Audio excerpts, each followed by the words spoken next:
We are at the show SoCal 2026 in Costa Mesa, California. I am with Hiram Toro, founder and proprietor of Supreme Acoustic Systems, which opened up about 18 months ago and is based in Las Vegas, Nevada. Great to see you, Hiram. Thank you. Thank you. Now, I know you're very proud of the unique business structure you've set up with Supreme as both a distributorship and a brick-and-mortar retailer. Tell us about that business model. It started a long time ago. It started back in the early 2000s when for circumstances, I had to enter into distribution. I used to do Koetsu back then, and a number of other products.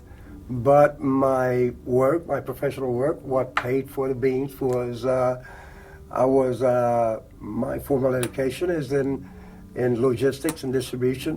What I did was start companies, put them to work, and then just move on. That's what they pay me to do. But I retired when I was 61. Now I'm 69. And I was retired for 7 years before I decided to come back to this, which that proves that age don't cure stupid. Audio was my passion, so here I am. But during that time that I was there, since I was looking at the business kind of from the outside in, I was out of the box, I saw a lot of things that could be improved. I was looking at ways that a distributorship could serve better their clientele, and with that knowledge and that understanding and knowing audio from a consumer's perspective, we started just strictly as a distributorship that was going to do things a little different. When we started the distributorship, one thing that I did was build a very nice showroom for the dealers, not for the sale. We built a showroom with all of the top products of all our brands and a number of other products. So if the client has a customer that wants a product that they don't have there in stock, because it's hard to carry a $500,000 pair of speakers, they can come, they can audition our place, and they can, we'll send it back to the dealer so they can close the sale. So the customer can visit you by himself or herself, but the dealer still gets the sale. Exactly. In other words, we are an extension of the store, dealer store, where we're going to provide access to all of the top of the lines of all our brands, because I know that some of the dealers are not going to be carrying a $500,000 speaker or a $200,000 amplification. So the fact that the dealer doesn't carry every model of every brand doesn't disadvantage the dealer in terms of losing the sale, because if the dealer sends the customer to you, the customer sees the product and hears the product in your showroom, but the dealer still gets the sale. Right. Okay. And we will pay for the customer's flight and stay to do that transaction. Tell us more about that. So I call up, hey, I'm interested in hearing these Soul Note monos, but my dealer doesn't have that pair. What can you do for me, Hiram? Okay, just talk to your dealer, talk to your client, tell them that we can provide an audition in our distributor's place. He will pay for your ticket and your stay. Well, of course, if they buy the product, we'll credit it. We'll take care of the customer here. If he likes it, then he goes back and places the order with the dealer. It won't cost the customer to come and listen to it, and if they're really serious, they will come.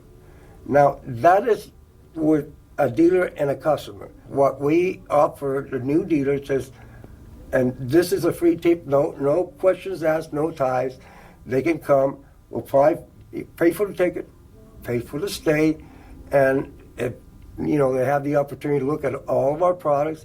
If they want to buy, fine. If they don't want to buy, at least they have the information. So on the dealer side, when we're flying a dealer for an audition, there's no cost. So we cover all that cost. Now, in that situation, that's if the dealer wants to consider becoming a dealer of one or more of your brands, you'll fly the dealer to the showroom? Yes. Some dealers may take one or another product from our line and say they have a client that goes to the dealer and wants something else that I have that they don't have. We'll work with the dealer, after all, they're our client, to get that even when they're not a distributor, we'll work with that to make that happen. So the dealer will still get some benefit from being the procuring cause of that customer going to your showroom and possibly buying something else. Of course. The price would be a little different. Sure. But they will still get the sale, and we will still not be in the middle of them and their client, because after all, it's their client. When we started this business, we have this great, beautiful showroom with all our products, and we have 10 live upper high-end systems there at all times, and we have the facility to, switch speakers, switch electronics, whatever the client wants to do. But we couldn't get, unfortunately, a dealer in my own town. So I'm going to be a dealer. I'm going to be brick and mortar for Las Vegas. No online sales, none of that business. This is to serve my own patio. I can't be there and not, people not be able to get my product. So it's just because of that. So I want to be clear that I'm not undercutting dealers, or else, quite honestly, I wouldn't be in distribution. Why would it be in distribution if I'm going to undercut my clients? So I'm not going to do that. But back in January, we opened up that showroom that was destined to just dealers use for retail, but just locally. Okay? So you're selling directly as a dealer only in your local area? Yes. And in my local area, I sell my own products, of course, the ones that I distribute, but I have other lines that are not mine. For example, I sell airtights, bel canto, and I don't distribute them. It's just a regular store. But I want people to understand that I will never touch a dealer's business.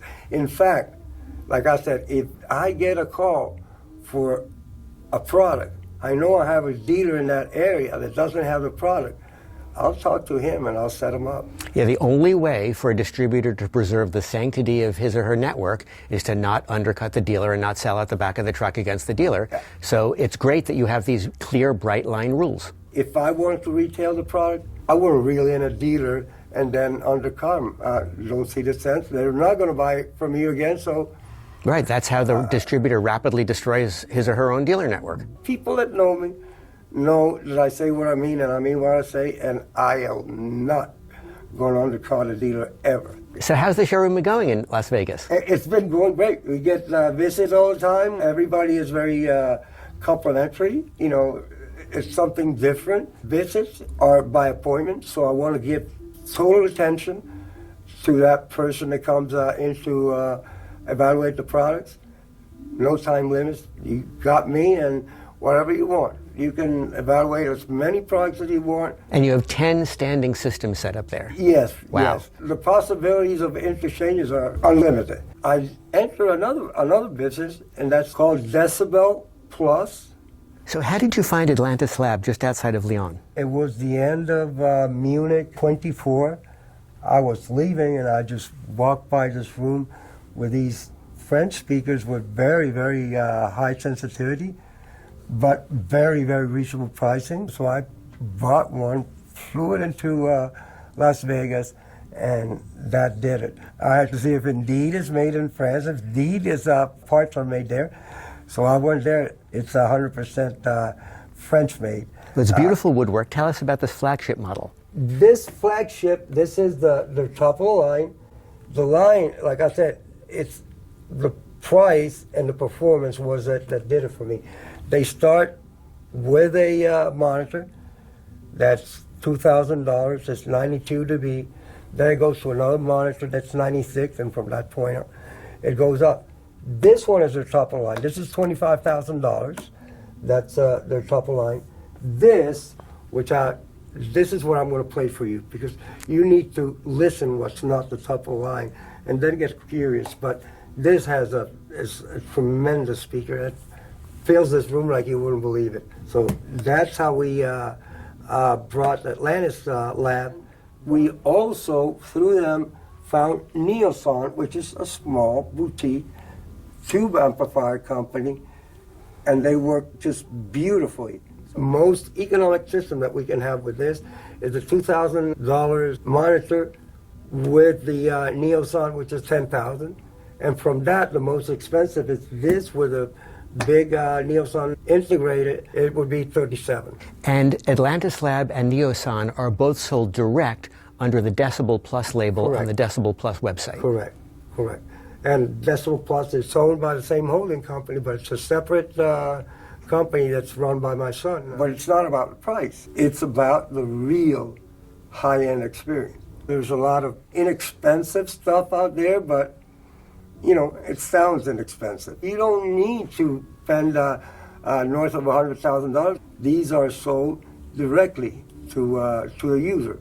And Decibel Plus is the North American distributor for Yes. Neoson and for Atlantis Lab now? Yes, but we're not selling to dealers right now. We're going through our website. Now, we have that online store. What's on the online store is not on the high-end or distribution, and vice versa. Meaning the Decibel Plus line is separate from what you're doing at Supreme. Everything that's sold through that website is completely separate from Supreme. Well, thank you, Hiram, very much for telling us about this very unique distributor relationship you've established and the retail store and the way in which you support rather than compete with your dealership network.